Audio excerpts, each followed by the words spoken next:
One of the big things for English learners is when someone's speaking and you don't quite understand and you want to ask someone to repeat it again. This can be quite difficult for English learners. So today I'm going to give you 10 ways that you can tell someone you don't understand and ask them to repeat.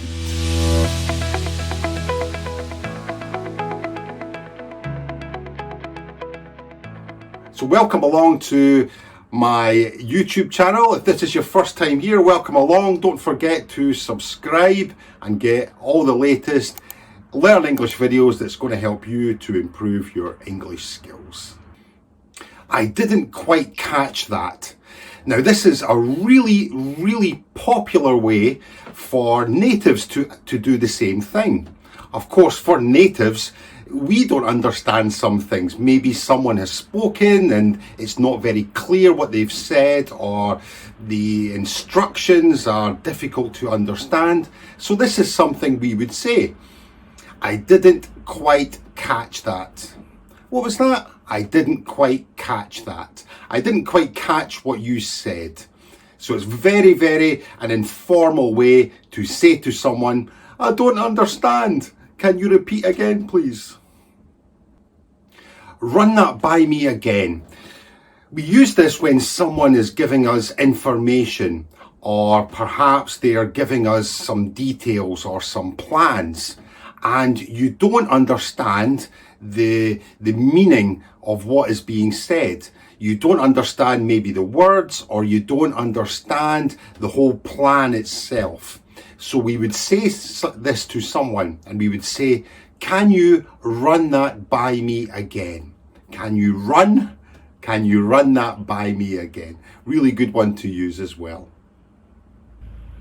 Sorry, what was that?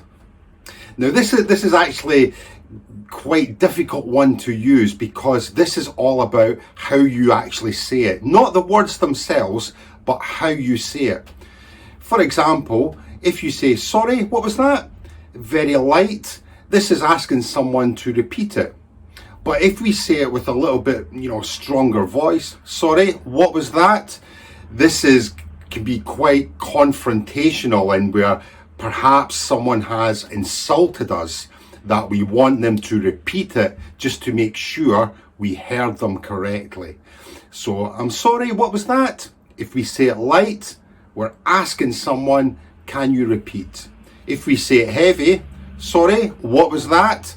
It can sound quite like there's going to be like an argument or something going to happen. So be very careful with that. Sorry, what was that? Much better. Sorry, I'm not sure I follow you, or sorry, I don't follow you. This is saying if someone again is giving you information, we are not understanding the information that is coming towards us. I'm sorry, I'm not sure is much more polite and much more friendly thing to say.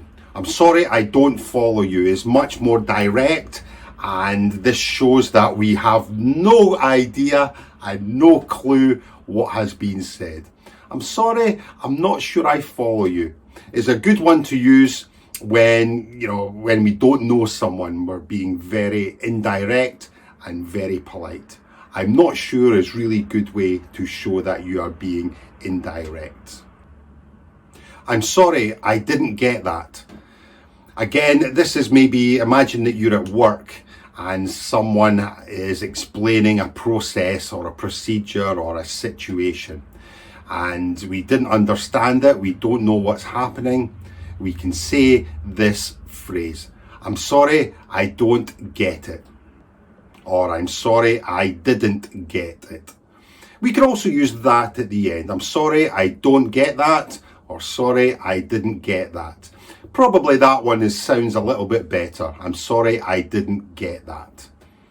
So someone's explaining some information or a process, and then you can come out with this to show that you didn't quite hear it. Maybe someone is giving you directions. I'm sorry, I didn't quite get that. Quite is a good one to use as well, because this will soften the sentence and be a little bit more friendly. I'm sorry, I didn't quite get that. Could you repeat that, please? Now, this is one that's used a lot in English, and generally by non-native speakers who are learning English. It's the easiest one and it's the most direct one. Could you repeat that, please? And again, we have to use the correct intonation with that. I'm sorry, could you repeat that, please? If we say it quite strongly, I'm sorry, could you repeat that, please? It shows that perhaps we're being a little bit aggressive and confrontational. I'm sorry, could you repeat that, please? This is not something that native English speakers will use a lot of.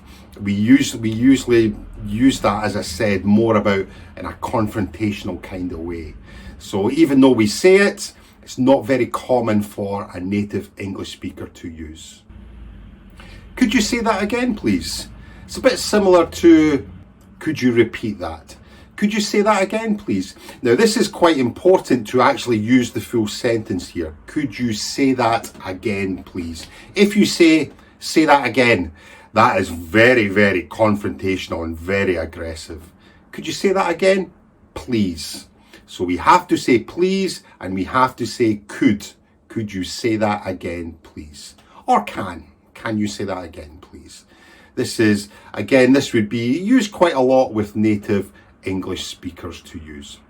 I didn't get the last part. Now, this is a really good one to use. It's very, very indirect, and it shows that perhaps maybe you're a little bit shy or you don't want to sound that you don't understand everything. You can use this to say that I didn't understand the last bit or the last part of what you said. Maybe you didn't understand it all, but if you say that, it shows the last part. Now, this is really good because the other person will actually start from the beginning, or they may ask you. So it's really, really good. Instead of saying, what was that? I didn't quite get the last part. So quite is a good word as well, and this softens what you are actually saying. So I didn't quite get that. Get here is used as to show understand. Get is a very, very flexible word that's used in it. You know, there's about 12 different ways, probably more different ways that we can use it. It's in another one of my lessons, but get here shows understand. I didn't quite get the last part.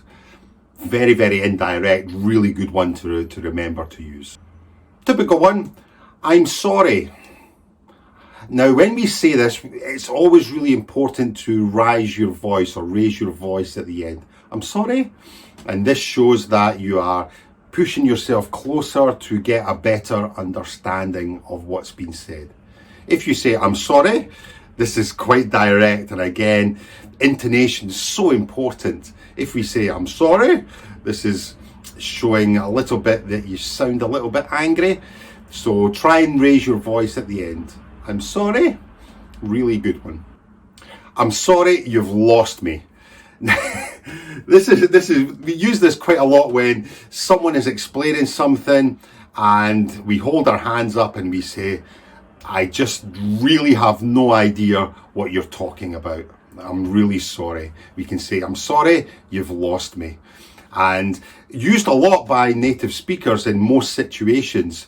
And this will get them to go back to the beginning and explain something again. So we hold our hands up. I'm sorry, I really didn't understand what you were saying there. So there's 10 ways to show someone that you don't understand or you didn't understand what they were saying. Remember, if this is your first time here, please subscribe and click the notifications to get all the latest Learn English videos that's going to really help you to improve your English skills. So my name's Ken. Bye for now. Please feel free to check any of these videos, and remember you can subscribe about here, I think it is. So choose your video, which one, up to you, but more importantly, remember to subscribe, and I'll see you on the next video. Bye for now.